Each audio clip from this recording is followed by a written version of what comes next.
সমবায় সমিতিতে। আগে তারকেশ্বর ব্লকের 10টি ও ধনিয়াখালী ব্লকের 2টি সমবায় সমিতির নির্বাচনে বিনা প্রতিদ্বন্দ্বিতায় জয়লাভ করেছিল তৃণমূল। আরও একটি অর্থাৎ ইচ্ছাপুর সমবায় কৃষি উন্নয়ন সমিতির নির্বাচনে বিনা প্রতিদ্বন্দ্বিতায় জয়লাভ করল তৃণমূল। মঙ্গলবার থেকে মনোনয়ন জমা নেওয়া শুরু হয়েছিল ইচ্ছাপুর সমবায় কৃষি উন্নয়ন সমিতির নির্বাচন প্রক্রিয়া সম্পূর্ণ করতে। মনোনয়ন জমা দেওয়ার শেষ সময় ছিল বুধবার বিকেল 3টে পর্যন্ত। বিরোধী কোনো দলই মনোনয়ন জমা না দেওয়ায় এই সমবায় সমিতিও নিজেদের দখলে রাখল তৃণমূল। অর্থাৎ এখনো পর্যন্ত 13টি সমবায় সমিতির নির্বাচনে 13টি সমবায় সমিতি বিনা প্রতিদ্বন্দ্বিতায় জয়লাভ করল তৃণমূল। যদিও শাসক দল মনোনয়ন জমা দিতে দেয়নি বলে অভিযোগ বিরোধীদের, তবে 12টি সমবায় সমিতির নির্বাচন এখনো বাকি। ফলত বাকি সমবায় সমিতিগুলির নির্বাচনের দিকে তাকিয়ে সব চক্র। ইচ্ছাপুর সমবায় সমিতি তারকেশ্বর বিধানসভার মধ্যে ইচ্ছাপুর সমবায় সমিতি বিনা প্রতিদ্বন্দ্বিতায় তৃণমূল কংগ্রেসের।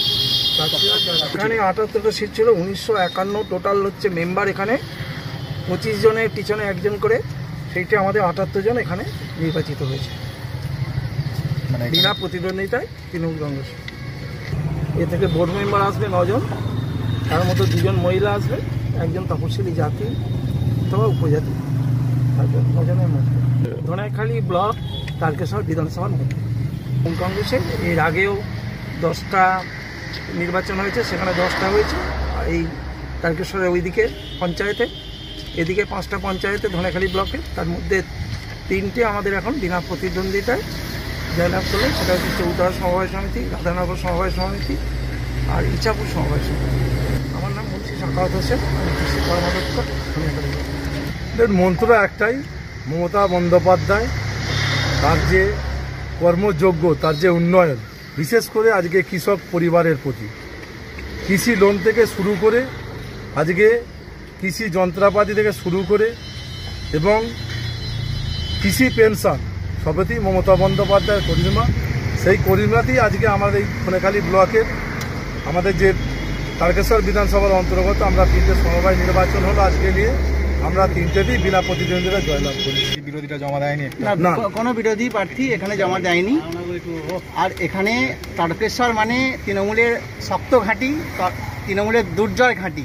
এখানকার বিধায়ক একজন উন্নয়নের কাণ্ডারি, তারকেশ্বরের নবরূপকার যাকে বলা হচ্ছে, সেই রামেন্দ্র সিংহের তত্ত্বাবধানে এই তারকেশ্বর বিধানসভার যে 5টা পঞ্চায়েত ধনিয়াখালী ব্লকের মধ্যে পড়ে, সেখানে তিনি দীর্ঘদিন ধরে নেতৃত্ব দিয়ে আসছেন। তার করানো জমিতেই আজকে আমরা ফসল পাচ্ছি। এই তার সবথেকে বড় কারিশমা হচ্ছে আমাদের এই সমবায় নির্বাচনের ভোট। এখানে কোনো বিরোধী প্রার্থী দিতে আসেনি, বা বিরোধীরা এখানে কোনো বিরোধীদের চিহ্নই নাই। লাস্টে বিরোধীরা অভিযোগ করছে তো আপনারা জমাই দিতে না, বিরোধীরা তো আসেনি। আপনার তাহলে তো আমাদেরকে ধরে ধরে নিয়ে আসতে হবে বিরোধীদের। দেখুন, বিরোধীর কাছে গেছিল মানুষ, অভিযোগটা তাহলে কি বলবেন?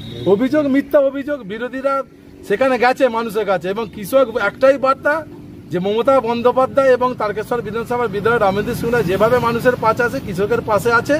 এখানে আমরা বিরোধী কোনো প্রার্থী আমরা দেবো না, আমরা ওই নির্বাচনে আমরা প্রতিদ্বন্দ্বিতা যাব না, এটাই মানুষের বার্তা।